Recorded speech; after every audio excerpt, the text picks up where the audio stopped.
Greetings, I'm Neil. Welcome again. Today's topic is on fluid dynamics. Pressure, density, Archimedes Principle, Bernoulli's Principle, equation of continuity. There are many phases of matter. Solids, liquids, gases, these are the classical phases of matter.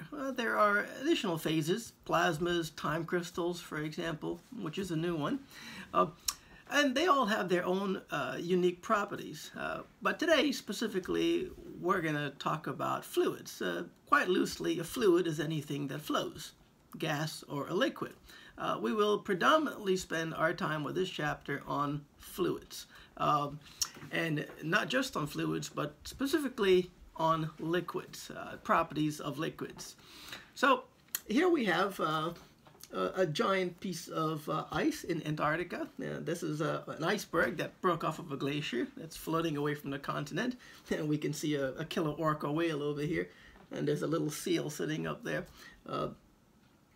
And orcas, they hunt the seals over in Antarctica by doing something called spy hopping. So if you've ever taken a cruise, maybe to Antarctica or Alaska, and you've seen these giant slabs of ice that are floating in the ocean, it might be of interest to note that what you see is quite literally the tip of the iceberg. It turns out only about 10% of ice floats above the waterline, so the vast majority is beneath the waterline. So as we go through this chapter, we're going to see why that is. There's actually a problem that deals just with that to prove that only about 10% of ice floats above the waterline. One of the reasons why the Titanic suffered the fate that it did off the coast of Newfoundland in 1912, because when it hit the iceberg, the vast majority of that iceberg was beneath the waterline. And that's what did all the damage to the hull of the ship and took on water. So if we were to open up this chapter, we begin with basic definitions of some of these properties, density and pressure.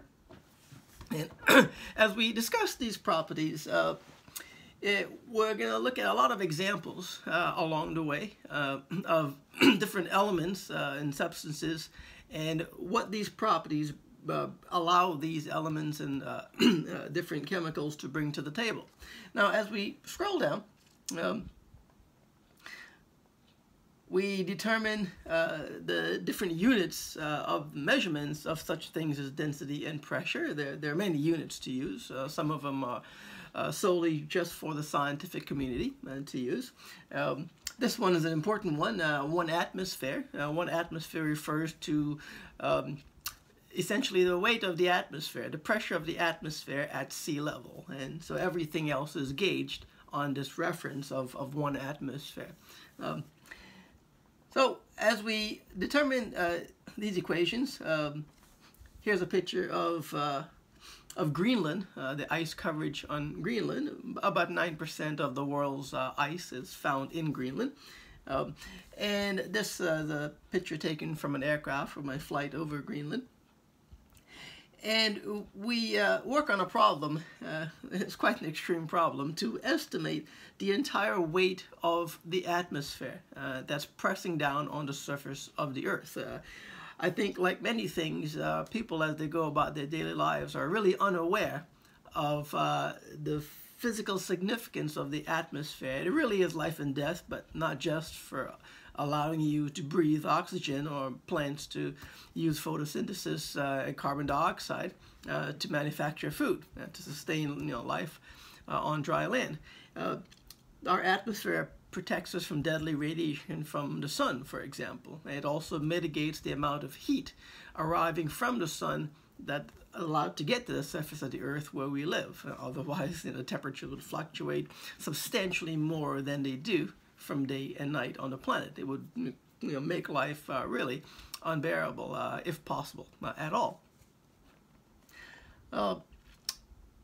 As you might know, if you've ever been scuba diving, for example, or snorkeling, or even free diving, the deeper you go beneath the waterline, that the pressure increases, and you can feel that even in a swimming pool, maybe just a few feet below the surface, you can feel the pressure on your eardrums.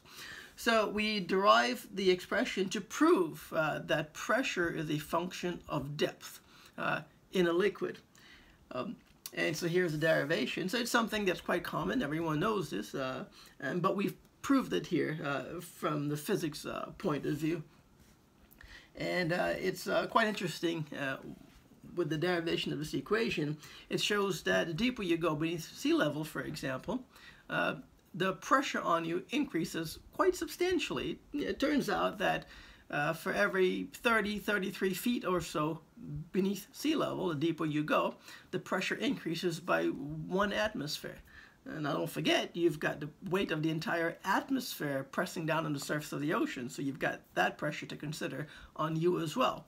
So just 30 feet or so, if you're diving, you've got the weight of 1 atmosphere due to that amount of water on top of you, plus the weight of the entire atmosphere of the planet pressing down on the ocean. So essentially, you've got 2 atmospheres of pressure on top of every square inch of your body. Now, the average person has maybe 2,800 square inches that covers the entire surface area, depending on your size, of course. And every one of those square inches sees 2 atmospheres of pressure. That's only 30 feet or so.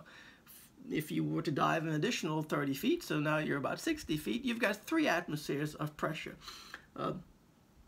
And 1 atmosphere of pressure is about 14.7 pounds per square inch.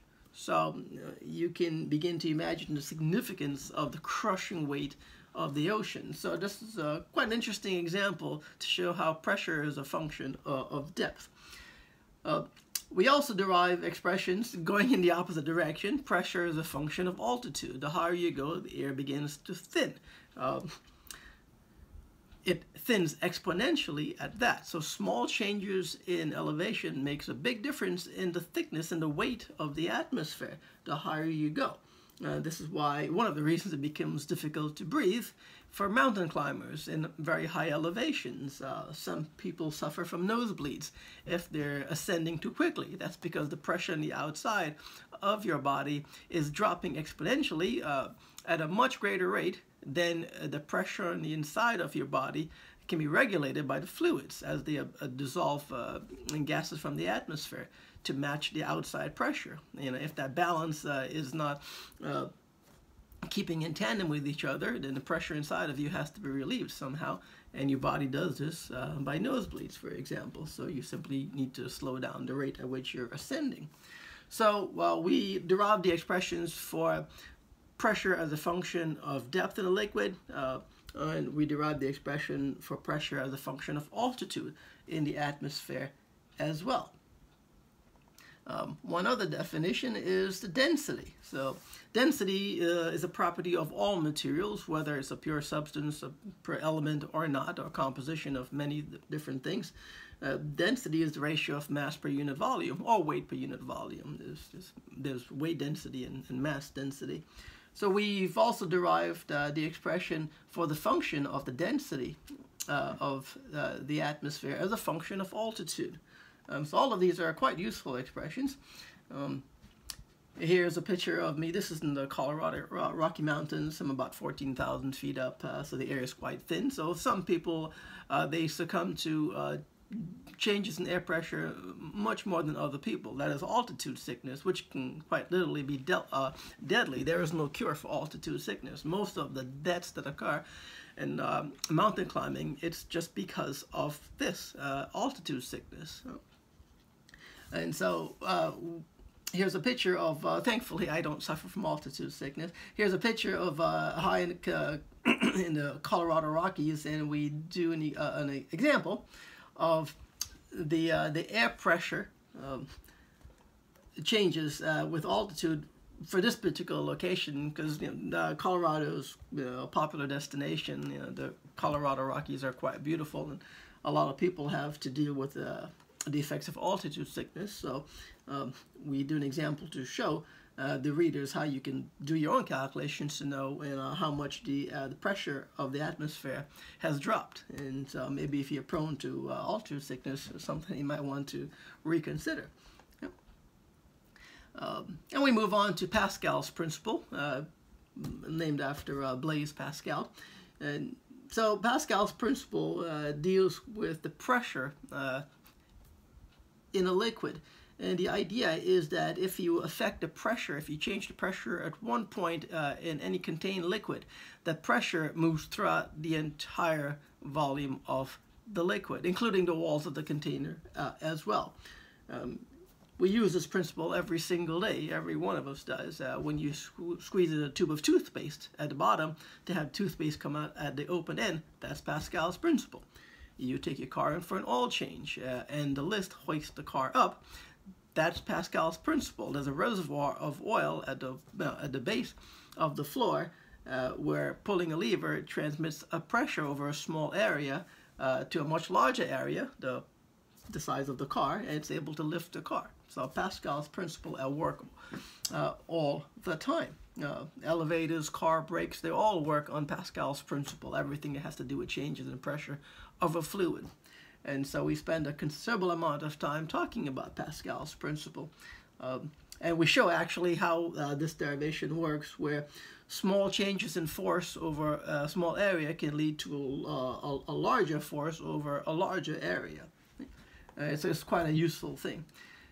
And we come to the very popular Archimedes Principle and the concept of buoyancy. It leads back to what we were talking about earlier when I showed a picture of the ice that was floating in the ocean. This has to do with buoyancy.